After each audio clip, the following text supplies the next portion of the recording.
मैं 100% गारंटी के साथ कहती हूँ कि अगर आप सिर्फ़ एक ये काम कर लें जो मैं आपको बता रही हूँ, तो आपको नमाज में भी मज़ा आने लगेगा और इबादत करने में भी आपको मज़ा आने लगेगा।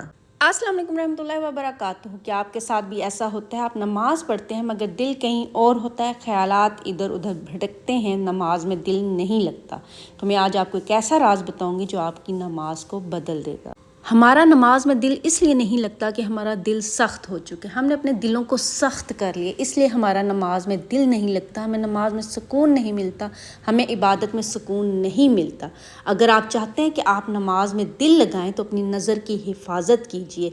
नज़र की हिफाजत हम नहीं करते, जिसकी वजह से हमारा दिल सख्त हो जाता है, हमारी आंखें गुनाहों में मुब्तला रहती हैं, जिसकी वजह से हमारा दिल सख्त होता है। नज़र ही जो है वो दिल पर असर करती है, गुनाह नज़र से शुरू होता है और दिल की सख्ती पर इख्तिताम पजीर होता है। याद रखें, नज़र की ताकत दिल की ताकत है, इसे ज़ाया ना करें, अपनी निगाह को पाक रखें। अगर आप नमाज में खुशू चाहते हैं तो पहले अपनी नज़र को काबू में रखें। हमारी जो नज़र देखती है वो हमारे दिल पर असर करती है। अपने दिल की हिफाजत कीजिए ताकि आपका नमाज में दिल लगे। आप सब अपनी नज़र को पाक कर लीजिए, आपका इबादत में भी दिल लगेगा और नमाज में भी। अगर आपने ये काम ना किया, ना तो आपको इबादत में मज़ा आएगा, ना ही किसी अल्लाह ताला के ज़िक्र में मज़ा आएगा। अगर आप वो लुत्फ़, वो सुरूर लेना चाहते हैं कि इबादत का और नमाज का, तो आप अपनी नज़र को पाक कीजिए, तन्हाई में भी पाक कीजिए, लोगों में भी पाक कीजिए, अपनी नज़र की हिफाजत कीजिए, वो मर्द हों औरतें हों, ठीक है। अपनी नज़र आपकी पाक होगी तो आप उस चीज़ को पा लेंगे जो कि आप पाना चाहते हैं। अगर आप अपनी नज़र की हिफाजत नहीं कर सकेंगे और गुनाह में मुब्तला रहेंगे तो आप कभी भी वो चीज़ हासिल नहीं कर सकेंगे। इसलिए अगर आप चाहते हैं सरूर, लुत्फ चाहते हैं अपनी इबादत में, तो अपनी नज़र की पाकी कीजिए, अपने नज़र को पाक कीजिए, अपना जायज़ा लीजिए कहाँ आप गलती कर रहे हैं, कहाँ आपकी ये चीज़ जो है ना अप्लाई कर रहे हैं, उस चीज़ को रोकें। अगर आप अपनी इबादत में सरूर चाहते हैं, अगर आप अल्लाह ताला से कनेक्ट होना चाहते हैं, अगर अल्लाह ताला से आप कनेक्ट हो गए, एक दफ़ा कनेक्शन अल्लाह ताला से बना लिया, तो दुनिया की कोई मुश्किल नहीं रहेगी आपके लिए, कोई मसला नहीं रहेगा। बस जी 100 बातों की एक बात है, अगर आप इबादत में सरूर चाहते हैं तो अपनी नज़र को पाक कर लीजिए, अपनी नज़र की हिफाजत कीजिए। तो मैंने आपको बताया नमाज के बारे में। अब यहाँ पर मैं क्लीनिंग वगैरह कर रही हूँ। मेरे हस्बैंड ने मुझे जो है ना आज फिर एक दावत का बताया कि आज मेरे दोस्तों की दावत है, इमरजेंसी में ही। मैं कहती हूँ हर वक्त मेरे हस्बैंड जो है ना अफरा तफरी में रहते हैं और अचानक से दावत का बता देते हैं। एक तो आज उठे भी लेट थे और दूसरा बस जल्दी से पहले मैंने सफाइयाँ की, नाश्ता बर्तन वगैरह धोए, जो पड़े थे बोतलें फ्रिज में से निकाल के वो धोई, और जो है ना इसके अलावा मैंने फिर नाश्ता बनाना था। नाश्ते के बाद जो है ना वो मेरे हस्बैंड ने कहा, तकरीबन समझ लें आज इतनी देर हो गई थी घर की सफाई वगैरह करते हुए, काम वगैरह करते हुए, काफ़ी टाइम गुजर गया था। उठे भी हम लेट थे, लेकिन ये कि मुझे जल्दी करना था, बग़ैर हेल्पर के मुझे हर काम विदाउट हेल्पर ख़ुद करना पड़ता है, पूरे घर का काम सब कुछ। तो इसलिए हर एक चीज़ को देखना पड़ता है कि किस तरह से मैनेज करूं, कितने टाइम में क्या काम हो जाएगा और किस तरह से मैनेज करूं, क्योंकि रात को दावत भी थी और तकरीबन 12 से 13 या 15 बंदे मेरे हस्बैंड कह रहे थे दोस्त आएंगे। यहाँ इब्राहिम से मैंने कहा नीचे बेसमेंट से जितने कुशन वगैरह वो सारे ले आओ और जो जहाँ के हैं अपनी जगह पर आप रख दें। मैं हस्बैंड को देखने गई थी वो क्या कर रहे थे और मैंने कहा कुछ चीज़ें रह गई हैं, आप मार्केट से ले आएँ। और इतनी देर में मेरे हस्बैंड के कज़न आ गए तो मेरे हस्बैंड ने उसी को भेज दिया जो है ना कि जाके मार्केट से ये चीज़ें ले आओ। बस मैं यहाँ पर वेट कर रही थी कि आएँ और मैं अपना जो है ना वो अपना खाना पकाना और कुकिंग वगैरह जो है ना वो स्टार्ट करूँ, क्योंकि ज़ाहिर अचानक से मेरे हस्बैंड ने बताया था। तो जो चीज़ें थी मैंने सोचा वो तो सेट करती हूँ, तैयार वगैरह करती हूँ और जो बाकी चीज़ें आएंगी फिर साथ साथ जो है ना वो बनाती जाऊँगी। यहाँ घर में गोश्त वगैरह पड़ा था, मैंने सोचा कि पहले गोश्त चढ़ा देती हूँ क्योंकि गोश्त गलने में भी टाइम लेता है, और साथ साथ किचन की जो है ना वो क्लीनिंग वगैरह सफाई करती रहती हूँ, क्योंकि किचन साथ संभाला है तो बहुत ज़्यादा आसानी हो जाती है। इब्राहिम ने डस्टिंग तो की लेकिन उस तरह से नहीं की, मैंने दोबारा से फिर डस्टिंग की। तबीयत मेरी आज कुछ ठीक नहीं थी, वॉमिटिंग इसलिए वगैरह मैंने जो है ना मेडिसिन वो साथ बहुत ले ली। ज़्यादा हुई, तो फिर दावत भी अचानक से आ गई, इसलिए मेडिसिन वगैरह जो है ना वो मैं रात को ले आई थी। मेडिसिन मैंने ली, उससे ये कि रात को जो डोज़ ली थी उससे काफ़ी वगैरह जो है ना मुझे फ़र्क पड़ गया था। इसलिए मैंने कहा सेकंड डोज़ भी ले लेती हूँ। अभी नाश्ता किया था तो मैंने कहा एक और ले लेती हूँ खुराक, उससे तबीयत अच्छी हो जाएगी। मैंने सोचा गोश्त वगैरह चढ़ा देती हूँ। अच्छा, यहाँ पर गोश्त को मैं पहले फ्राई करके उसके बाद जो है ना उसके अंदर पानी डालती हूँ।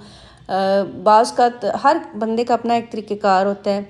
कुछ लोग जो हैं वो गोश्त के अंदर ही मसाले सारे ऐड करके डाल देते हैं, फिर जब वो गल जाते हैं उसके बाद उसे तड़का लगाते हैं। मैं पहले तड़का लगाती हूँ। इस तरह बहुत मज़े का बनता है गोश्त। मैंने जब भी गोश्त बनाया या कीमा इस बनाया तो सबको बहुत पसंद आता है। कीमा तो मैं कभी कभी जो टाइम कम हो, शॉर्ट हो, तो फिर बीच में ही मसाले इकट्ठे डाल के चूल्हे पे चढ़ा देती हूँ। और गोश्त जो है ना वो मैं लाजमी इसी तरह ही से बनाती हूँ हमेशा, तड़का वगैरह लगा कर।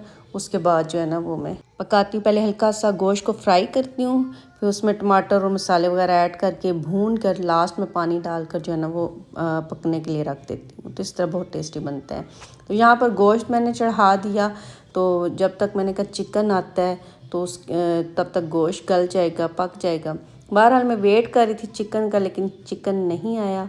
जो कीमा पड़ा था फिर मैंने सोचा कि कीमा मटर जो है ना वो बना लेते। कीमा मटर सबको बहुत ज़्यादा पसंद आया था। और कीमा मटर इसी तरह से मैंने कहा टाइम कम है और यहाँ तकरीबन 7 होने वाले थे, 7-8 होने में मैं बहुत वेट किया लेकिन नहीं आया। फिर 6:30 बजे जो है ना 6 साढ़े 6 बजे के करीब मैंने जो है ना वो गोश्त वगैरह रख दिया था। यहाँ सारा कुछ मैंने इसके अंदर ही डाल दिया था ताकि जब तक मैं और काम करती हूँ तो ये पक जाए। तो यहाँ पर गोश्त मेरा जो है वो तैयार हो चुका था और कीमा भी जो है ना वो मेरा तैयार हो चुका था। और चिकन का मैं भी समझे वेट ही कर रही थी। वो मेरे हस्बैंड ने, उसका कज़न जो था ना वो कटिंग करवाने चला गया था, वहाँ अपने दोस्तों के साथ बैठ गया, तो उसने बहुत लेट कर दिया और उससे कांटेक्ट भी नहीं हो पा रहा था। फाइनली जी यहाँ पर चिकन आ गया। फिर मैंने सोचा कि कढ़ाई बना लेती हूँ, क्योंकि हो गया था, गोश्त हो गया था और मटर कीमा भी बन गया था। और यहाँ पर जो है ना मैंने चिकन की कढ़ाई वगैरह बना दी। साथ में मेरा दिल था एक बिरयानी बना लूँगी साथ, और रायता वगैरह हो गया, कस्टर्ड वगैरह हो गया। अब यही जल्दी में बन सकता था। मेरे हस्बैंड ने सुबह अगर मुझे पहले बताया होता तो मैं कुछ चीज़ें ले आती, प्लान कर लेती ये बनाना है। पर चलें जो भी था, यहाँ पे फिर मैंने जल्दी से मेरी जो बिरयानी है ना वो सबको बहुत पसंद आती है। मैं खुद से अपनी तारीफ़ें नहीं करी लेकिन सबको मेरी बिरयानी बहुत पसंद आती है। मैं आलू वाली बिरयानी हमेशा बनाती हूँ चिकन के साथ। इसमें भी चिकन जो है ना वो मैं फ्राई करके उसके अंदर मसाले वगैरह डाल देती हूँ, टमाटर वगैरह, आलू वगैरह सारी चीज़ें डाल कर उससे जो है ना भून कर उसी के अंदर मैं कलर डालती हूँ। जो सालन होता है ना बिरयानी का, उसी के अंदर मैं कलर डालती हूँ। मैं अलग से कलर चावलों के ऊपर तय लगा के नहीं डालती। मैं सालन के अंदर ही फूड कलर डालकर उसके बाद तय लगाती हूँ। फिर जो भी धनिया और मिर्ची होती हैं उनकी तय लगा के जो है ना वो रखती हूँ। उससे बहुत मज़े की कलर भी अच्छा आता है और टेस्ट भी मज़े का आता है। अच्छा, यहाँ पर मैं बना रही थी, कस्टर्ड बना रही थी और कंडेंस मिल्क इसके अंदर डाला और साथ जो है ना फ्रूट केक पड़ा था वो इसके अंदर ऐड किया। ये भी बहुत पसंद आया सबको। जल्दी जल्दी में जो बन रहा था मैंने फ़ौरन से बस बनाया और जो है ना किया, क्योंकि टाइम मेरे पास बहुत शॉर्ट था। ये 2 घंटे के अंदर मैंने समझे 2-2.5 घंटे के अंदर रेसिपी बनाई थी, सारा कुछ बनाया था। और जो है ना तकरीबन 9 बजे के करीब, 8:45-9 बजे के करीब सब जो है ना वो आ चुके थे घर के अंदर। और जैसे ही आते कि सबको बहुत भूख लगी हुई थी तो फिर फ़ौरन से जो है ना मैंने सर्व कर दी। ये शुक्र अल्हम्दुलिल्लाह सारा कुछ जो है ना वो तैयार हो गया था फ़ौरन से। अच्छा, ज़्यादा मसला ये होता है कि जो मुझे मुश्किल लगती है, साथ साथ क्लीनिंग करनी पड़ती है, ज़्यादा टाइम उस पर लग जाता है कि साथ पकाओ भी। इसमें आसानी भी होती है, मुझे पकाने में कभी भी मुश्किल नहीं रही। मैं कहती हूँ जितनी मर्ज़ी चीज़ें ले आओ मैं पका दूँगी, कोई मसला नहीं। लेकिन फिर जो बर्तन धोने होते हैं ये चीज़ें मुझे बहुत ज़्यादा वो जो है ना थोड़ी सी लग रही होती हैं। वीडियो में प्रॉपर शूट नहीं कर सकी, जल्दी जल्दी में बस ये आपके सामने मैं दिखा रही हूँ। ये बच्चों को भेजा, फिर बच्चों ने जो है ना वो वीडियो बना ली, लेकिन बारह प्रॉपर जो है ना वो मैं शूट नहीं कर सकी, टाइम नहीं मिला। आपको पता है सिर्फ थोड़ा सा टाइम था, उसमें मैं क्या जल्दी जल्दी किस तरह से वो वीडियो शूट करती। सब ड्राइंग रूम में आ चुके थे, इसलिए मैं डाइनिंग टेबल यहाँ से हमने खाना वगैरह खाया। खाना सबको माशाल्लाह से बहुत पसंद आया।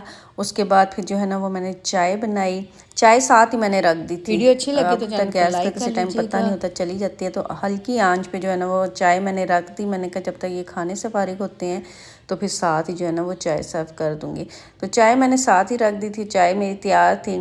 फिर जो है चाय मैंने भिजवा दी। सब जो है ना वो फिर ड्राइंग रूम से मैंने हस्बैंड से कहा कि आप सारे बेसमेंट में चले जाएं।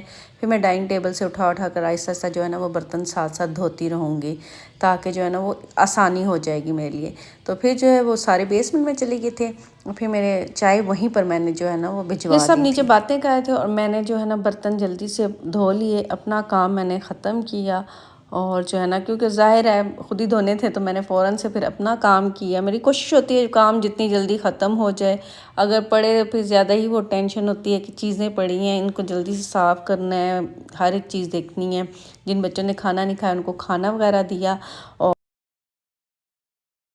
अब जी सब चले गए थे और चाय के बर्तन ऊपर आ गए थे, बर्तन वगैरह सिर्फ अब चाय के कप वगैरह रह गए थे, जो मैंने कहा फ्री होके जो है ना वो थोड़ा सा धो दूँगी, रेस्ट थोड़ा सा करूँगी। तकरीबन 1:45 रात का जो है ना वो बजने वाला था। तो ये थी जी मेरी आज की वीडियो। मुझे उम्मीद है आपको अच्छी लगी कि अपना बहुत सा ख्याल रखिएगा, दुआ में याद रखिएगा। जज़ाकल्लाह खैर।